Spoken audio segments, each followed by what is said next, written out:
Hello everyone, this is Warhawk Beyond 2040 and welcome to another edition of the Flash Season 7 review series, and today I am going to be talking about episode 3, Mother, which I have just finished watching, and this episode pretty much served as the finale for the story arc that had been going on since Season 6. So what we have basically been seeing is episode 1, episode 2 and episode 3 now is just more or less been about tying up loose ends and resolving some story arcs that had been left hanging. So we have officially wrapped up the Mirrorverse story arc, and now for the next episode we're going to see a completely brand new story arc and a brand new main villain for the show.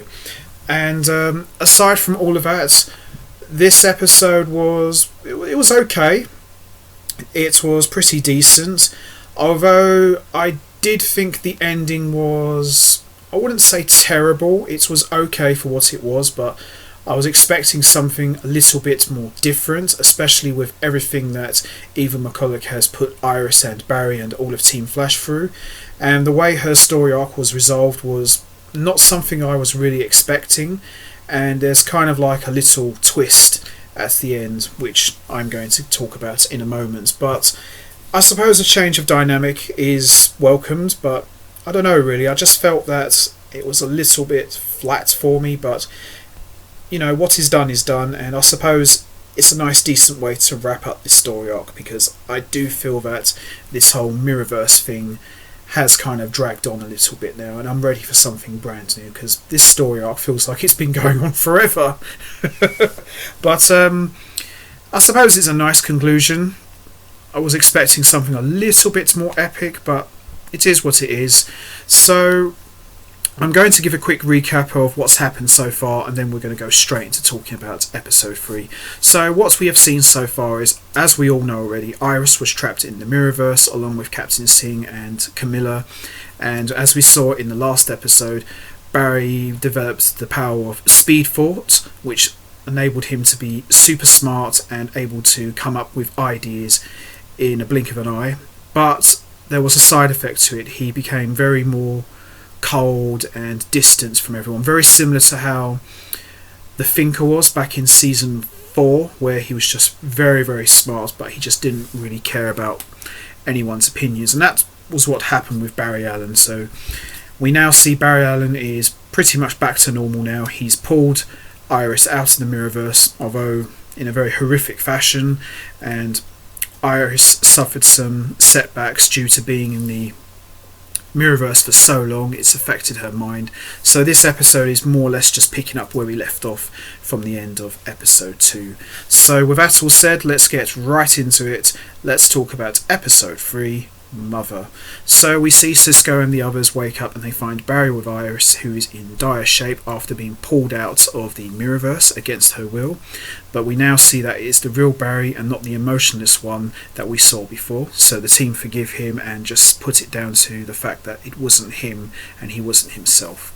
So as Iris, we see, has been forced out of the Mirrorverse, and it's messed with her brain where she's been in there for so long, and it's very unclear whether or not she will recover. And Barry is once again without his speed, and he says that he's officially done with the artificial speed force because of the harm it does, and he is no longer the Flash. Meanwhile, we see all over Central City, Eva McCulloch uses any reflective surface available to replace people with mirror children. Yeah, anyway, it's become so much of a crisis for the city that at Team Flash is suggesting they prompt a partial blackout, but it's not enough to stop Eva, just enough to slow her down a little bit. At one point we see Eva even lures Barry into her Mirrorverse to tell her that he can't win, and she wants him to lead humanity into the Mirrorverse so that her children can do better for the world. As the Mirror Children continue to escalate by causing loads of trouble, we see Sue Dearborn shows up at the CCPD to warn Joe that something is very wrong. She later shows up at Star Labs with a severely injured Ralph Dibny / elongated man whose face is completely melting. That's an interesting way to do that, I suppose. We see Ralph was apparently using the blackout to get into McCulloch Technologies in order to obtain evidence to clear Susan's name, but was caught in the building when Eva blew it up. The heat melted his face and gravely injured him, so Sue brought him to Star Labs to fix him up. We also see Dr. Harrison Wells, the real one, who made his appearance at the end of the last episode, introduces himself to everyone, explaining that he is the 1% of particles that didn't transfer to the AFS, and that the multiverse still needs at least one version of Wells. The other Wells did leave behind memories and an imprint, and Dr. Harrison Wells wants to help and remind the Flash that he is indeed the paragon of love.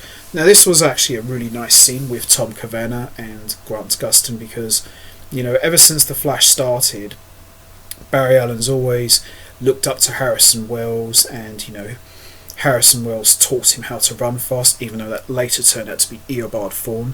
So to see Barry Allen finally meet the real Harrison Wells after, 6.5 seasons later, was a big moment. And, you know, Tom Cavanagh, got nothing but good things to say about him. He's just an amazing actor, and it's very interesting to see what happens now, you know, with all of the Wells all gone and the multiverse has collapsed, and we've now got one single Earth, and now we've got the real Harrison Wells in the flesh. It's going to be very interesting to see what kind of role he's going to play, and hopefully it will be something for good for Barry Allen. So we see Barry goes to Iris and talks her in her semi-comatose state, and after baring his soul to her, he felt a spark waking Iris up, and Barry thinks that whatever is left of the real Speed Force still exists in Iris. The team come together to set things up, and Iris comes to power without any hesitation.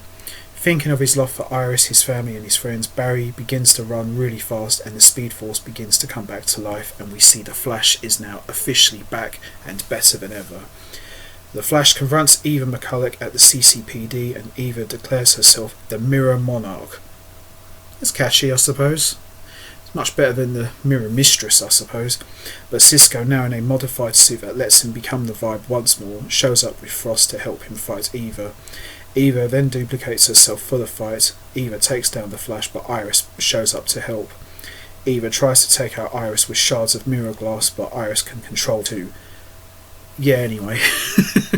Iris confronts her with the chaos her children are causing, and it's an appeal that works. Eva tries to stop it, but her children are now too strong for her to control, so Iris and the Flash join forces with Eva, and together they are strong enough to shatter all of the mirror duplicates. Eva then brings everyone who has lost home, and a remorseful Eva goes back into the Mirrorverse to declare that she will build a better world. So this is quite interesting because, you know, again, you know, after all of the hell that Eva McCulloch put everyone through back in season 6, you know, it's just very interesting that Barry forgives her and she redeems herself and just walks away, because I was thinking that the whole Mirrorverse would just completely shatter like glass and then she would go along with it. That's how I thought this was going to end, but I suppose her redeeming herself and leaving, you know, saying that she's sorry for all the trouble she caused, I suppose that's a nice way to end it, but I was just expecting something a little bit more epic, but, you know, what can you do? So when Eva leaves, she seemingly takes Iris's powers back with her. We also see Dr. Harrison Wells chooses to depart, and he's now a timeless Wells who can see his whole life, past, present and future, and can travel to any point in time. He says he's going back to relive his 4 years with his wife Tess until he's run out of time. A nice ending. We also see Sue's name gets completely cleared. Ralph has to spend a few days in the BCU to get fixed up. His face is still obscured by a full head mask, but he says he'll be fine. And we see Team Flash offers Sue a place on Team Flash, but she and Ralph have decided to continue their efforts to deal with threats like the now defunct Black Hole. And we also see the same scene from 18 hours earlier. Iris powers the Speed Force, and the speed energy fires off into the sky into 4 separate directions and colours. And that pretty much wraps up the end of episode 3 and my review. Overall, pretty decent episode, although I do think episode 2 and 1 were a little bit stronger, but this still had some cool stuff going for it.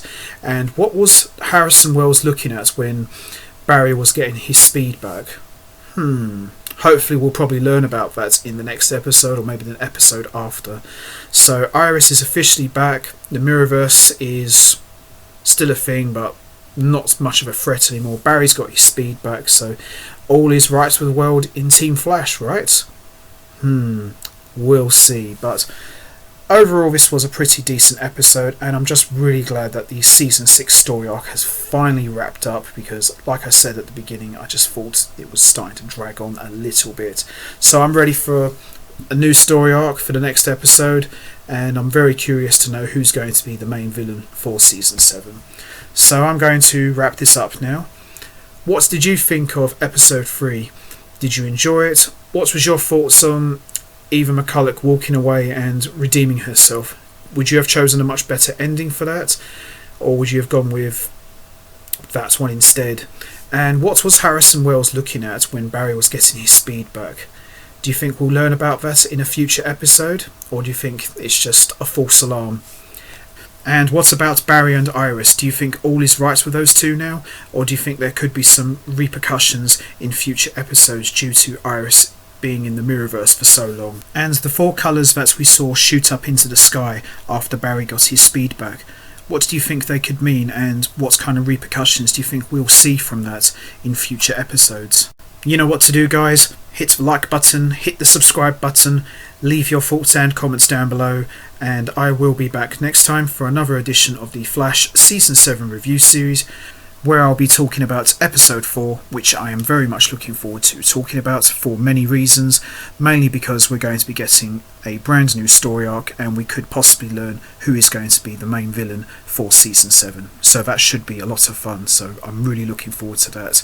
So until next time, take care everybody, and stay safe, and once again, thanks for listening.